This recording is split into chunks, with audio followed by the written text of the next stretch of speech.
You know how when you play a game or get really into a story, you pick a character, the rebel, the mage, the healer. We're always drawn to one, and they're usually a reflection of who we are, or maybe who we wish we could be. But what if those choices could be more than just a mirror? What if they could actually be a tool? No, really, think about that for a second. What if the character you step into on screen wasn't just about escaping your reality, but about actively rewriting it? What if it could help you mend the parts of yourself that feel a little broken? Well, that's the incredibly powerful idea we're going to dig into today.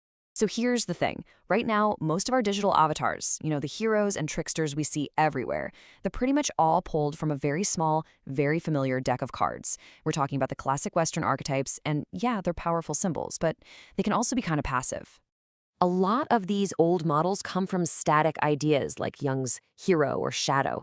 They act more like symbols that we're supposed to interpret, rather than being active agents that actually get things done. They're often stuck in this very Western, very linear idea of progress, and they are totally missing a world of different, global perspectives on what it really means to heal and have agency. Okay, so how do we get past those limits? Well, this is where it gets really, really cool. The idea here is a massive paradigm shift. We need to move away from focusing on what a character is and start focusing on what a character does.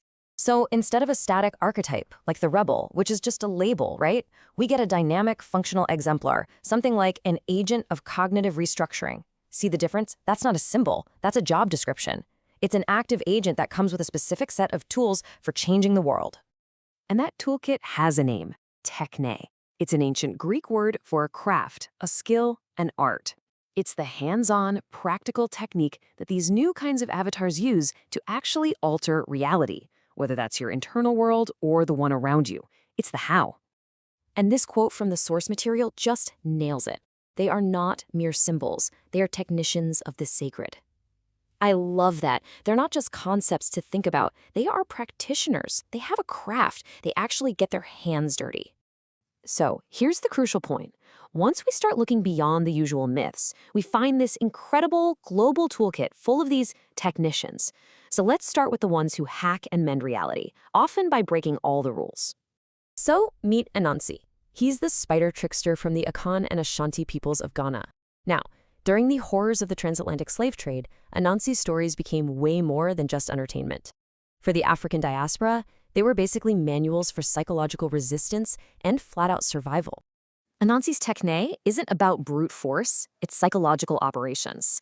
So to capture all the world's stories from the powerful sky god, he had to bring back these 4 impossible creatures. He didn't fight them. He tricked a swarm of hornets into a gourd by faking a rainstorm. He played on a python's ego to get him to lie down straight against a stick so he could be tied up. He uses his wit to completely reframe reality and find the loopholes in otherwise oppressive systems. Now, this next idea is fascinating because some of these figures teach us that falling apart, that failing, can actually be an incredibly creative act. I mean, look at this. In Siberia, you've got Kutkh, this creator buffoon who literally sneezed mountains into existence. And in the Andes, there's a story about a fox who goes to a party in the heavens, gets too greedy, and falls back to earth, bursting open. But his fall scatters the seeds for every food crop across the land. These stories teach us that sometimes total disintegration is the very mechanism for new growth. Okay, let's switch gears to another function, the weaver. And this isn't about being trapped by fate. This is about mending, about taking all the fragmented pieces of our lives and weaving them back into something whole. And a major figure here is Spider Grandmother from Hopi and Navajo traditions. Spider Grandmother taught the Navajo people how to weave, but she also taught them about the spirit line. This is a deliberate imperfection. A single thread left intentionally loose in the border of a rug.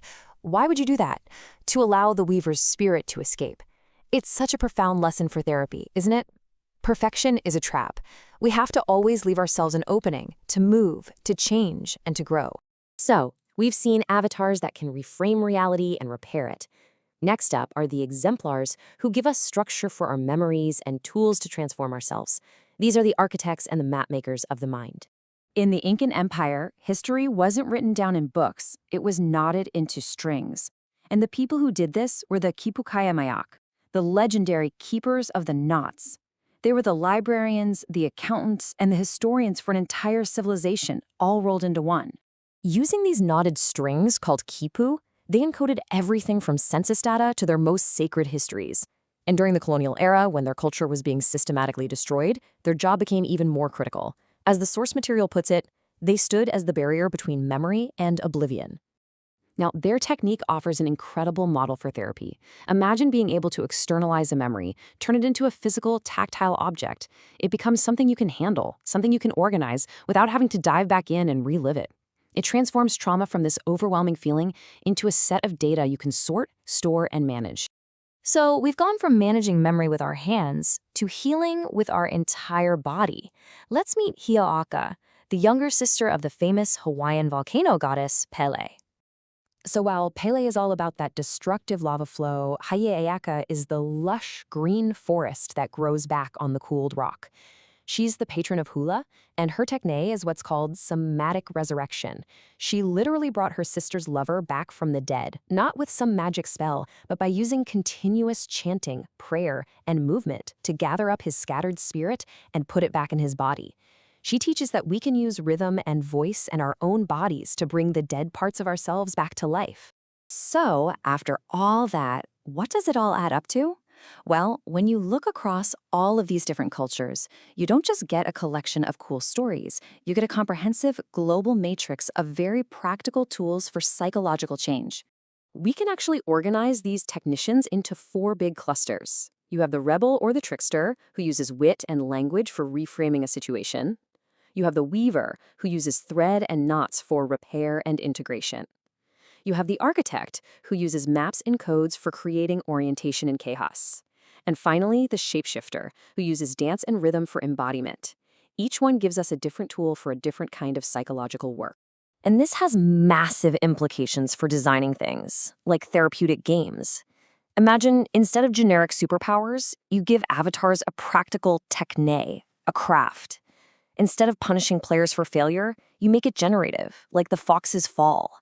You could allow users to create tangible representations of their memories, like a digital kipu. And you have to remember that for so many of these figures, their power only works within a community. Healing is often a team sport. So this leaves us with one final question. We've looked at this amazing global toolkit, but every culture, every family has its own technicians of the sacred, its own weavers, tricksters, and mapmakers. So the question for you is, what tools from your own history, from your own heritage, could help you rewrite your story?